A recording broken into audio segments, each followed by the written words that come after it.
I will make a deal with you guys. If I get 10,000 views in this video, I will sing the quadratic formula song for you guys, okay? In this video, I will show you guys 4 ways to solve quadratic equations, and here are this handout. It has all the examples I'm going to work out for you guys and all the methods on it as well. You can go download this page. The link to the PDF is in the description. This is the first example, and the first method is that we will solve that by factoring. We have 3x minus 5 times x plus 2 is equal to 20.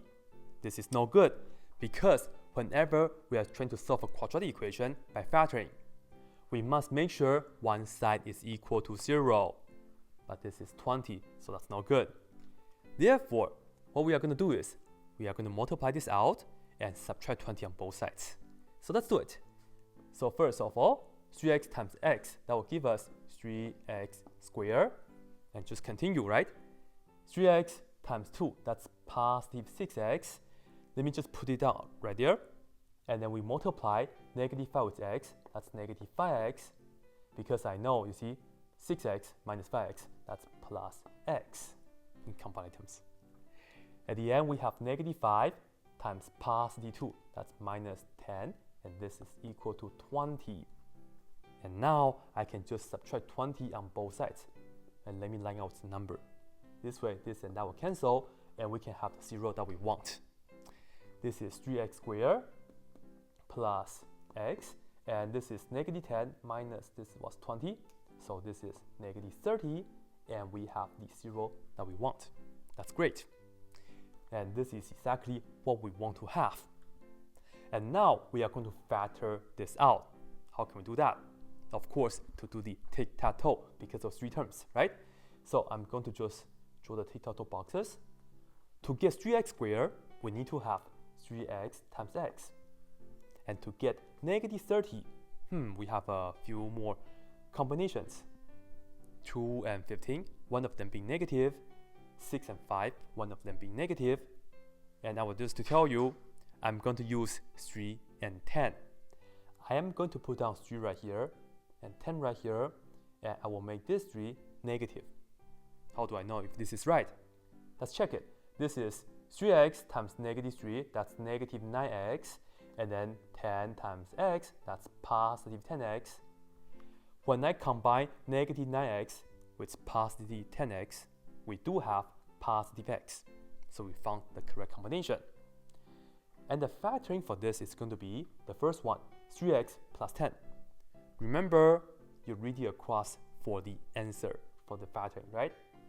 We have 3x plus 10, and the second one is x minus 3. And now we have this still equal to 0. So we factored it, and be sure the right answer is, of course, still equal to 0. At the end, we are going to set the first factor to be 0, and set the second factor to be 0, and then solve it. That's all. Notice that we can only do this right here when we have 0 on one side. We couldn't just say 3x minus 5 is equal to 20 and x plus 2 is equal to 20 earlier, because this is not 0. This is called the 0 product property.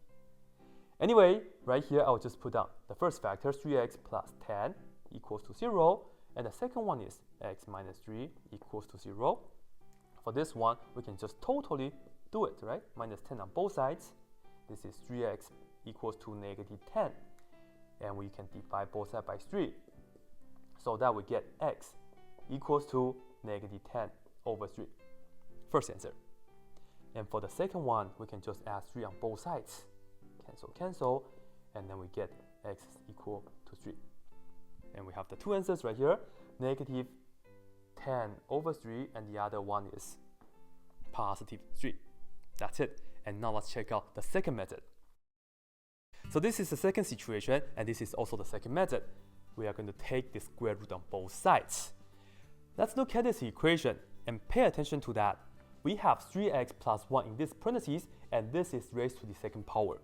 More importantly, we don't have any other x. The only x is right here, right inside of the parentheses. So in that case, this is what you want to do. You want to isolate the parentheses to the second power part. You see, the x is inside. And you have to make this equals to a number. It doesn't matter what this number is. That's not hashtag. That means a number, okay? So let's make that happen first. I want to isolate the square part. I want to isolate this part. And notice that even though I have 16 plus 2, but this is 2 times this quantity, right? We cannot add the 16 and 2. So how can we do that? Well, how can we get rid of the 16? This is positive 16, right? So why don't we subtract 16 on both sides so that this and that will cancel, and we have 2 times the parentheses 3x plus 1, and this is still raised to a second power, and this is equal to negative 34 minus 16 is negative 50. And once again, you really want to isolate the square. Don't multiply it out, okay? Because you want to use this method. And we have this 2 in front. Can I distribute the 2 into the parentheses? No, because we have this to the second power, right? So what can we do? This means 2 times this square. Well, let's divide both sides by 2. This way, we will have this 3x plus 1 and raised to the second power being isolated. That's great. And this is equal to negative 50 over 2. That's negative 25. And now what? Well, we got what we want. And what we are going to do is, we take the square root on both sides. Be sure you attach the plus minus with the numbers right here, okay? So, I'm going to take the square root right here so that the square and square root cancel. I will take the square root here with this number, and don't forget the plus minus.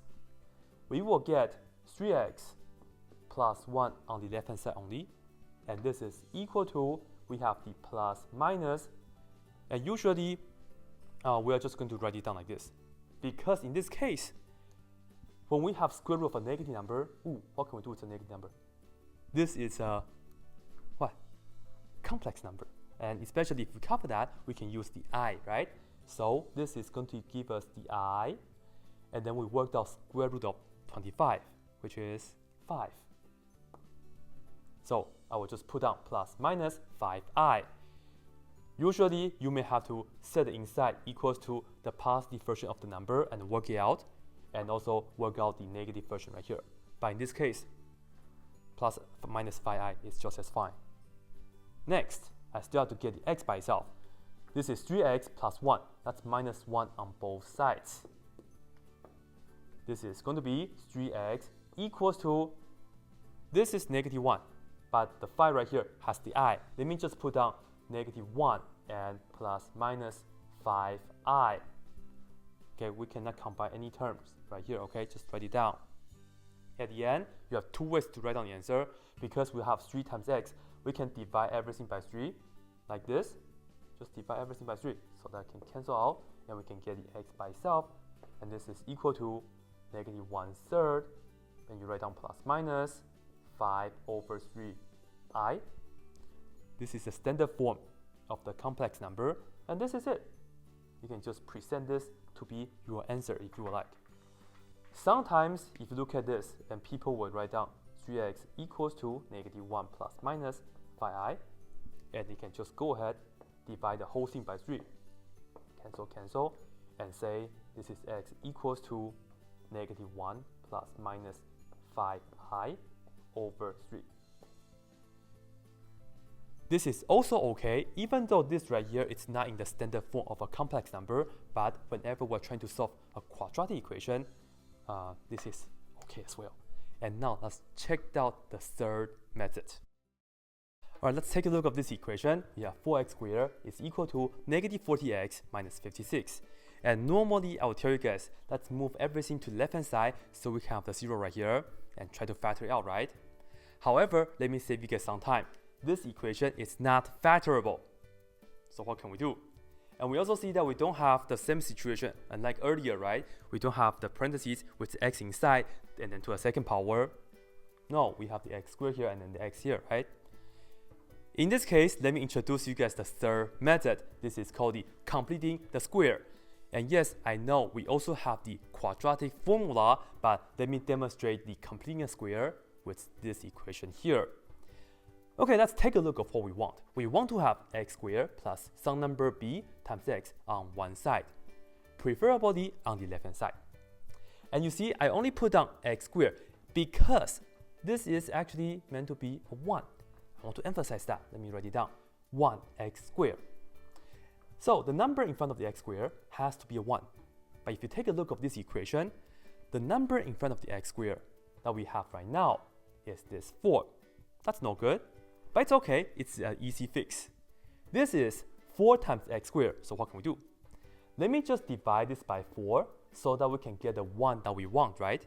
And then be sure to divide everything else by 4 as well.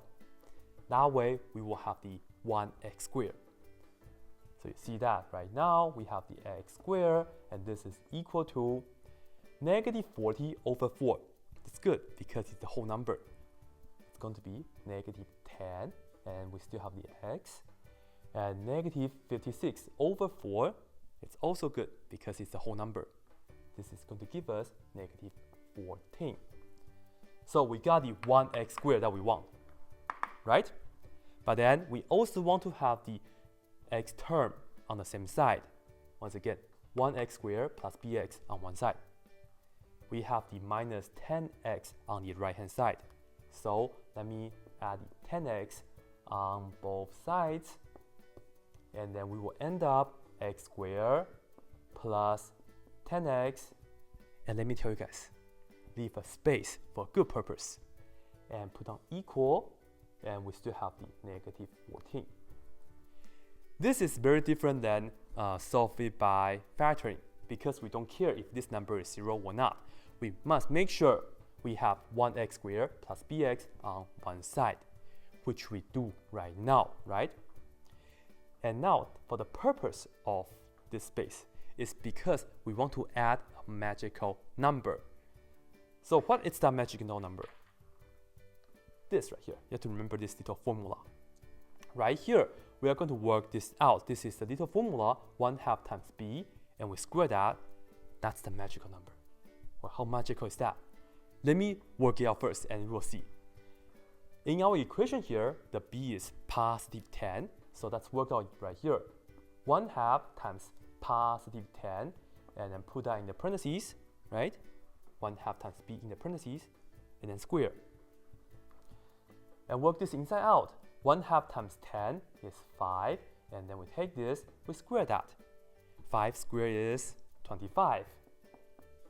And this is the magic number. I'm going to add a 25 here, and then I'm also going to add a 25 here. Be sure you add the magic number on both sides. Well, how come that's a magic number?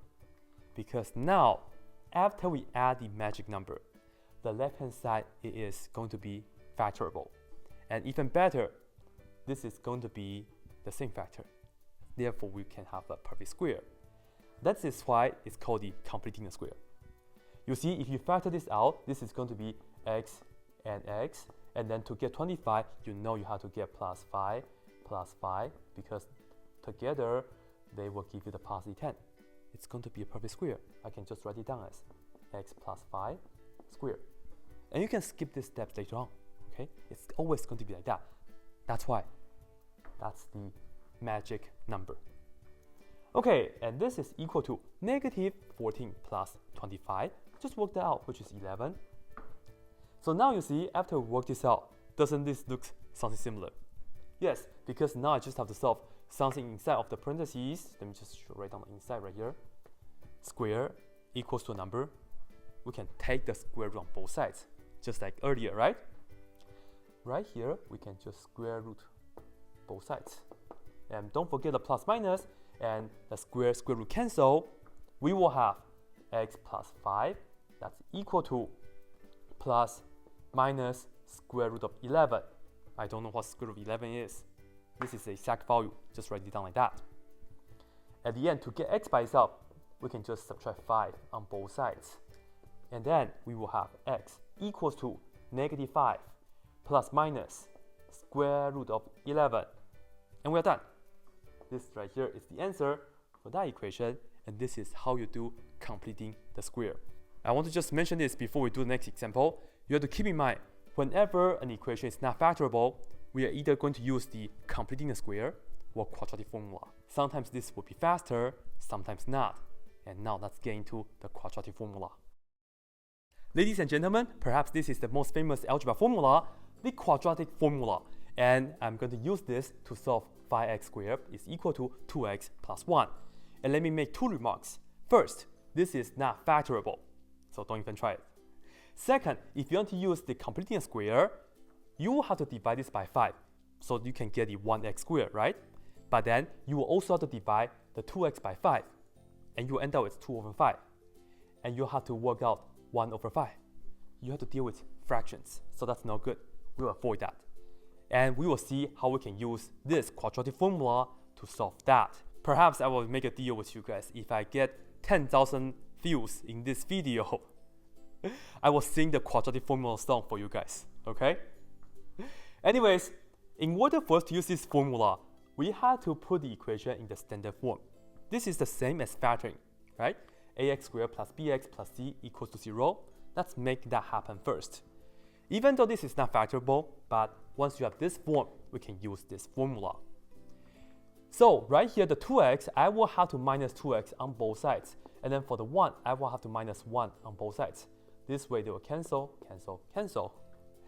And then we will have 5x squared minus 2x and then minus 1. And this is equal to 0. This is now the standard form. And you have to be aware of the correct A, B, C values. And let me write it down just to emphasize. The A is going to be 5. The B is negative 2. Okay? And then C is equal to negative 1.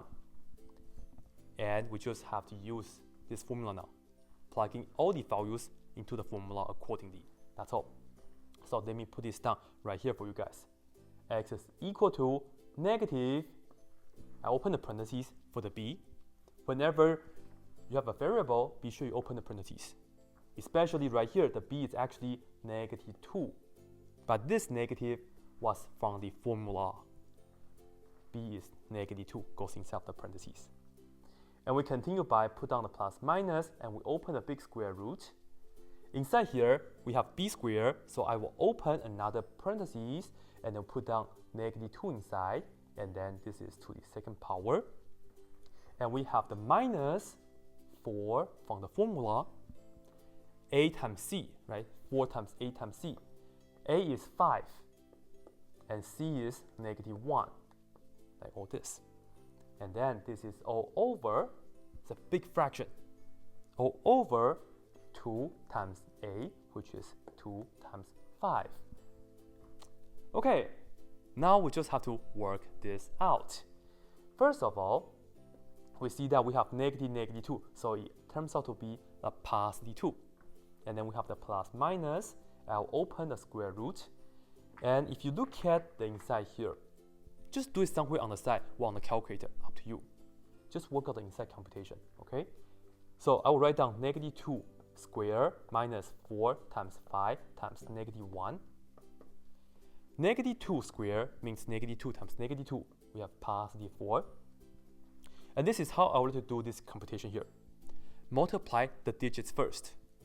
4 times 5 is 20, and times 1 will give us 20. And now I will multiply out the signs. Negative times positive is negative, times this negative will make this positive. And you see 4 plus 20, that is 24. And this is a number that will go inside of this square root. And now we have this all over 2 times 5 in the denominator, which is 10. Pretty good, right? Because we are almost done.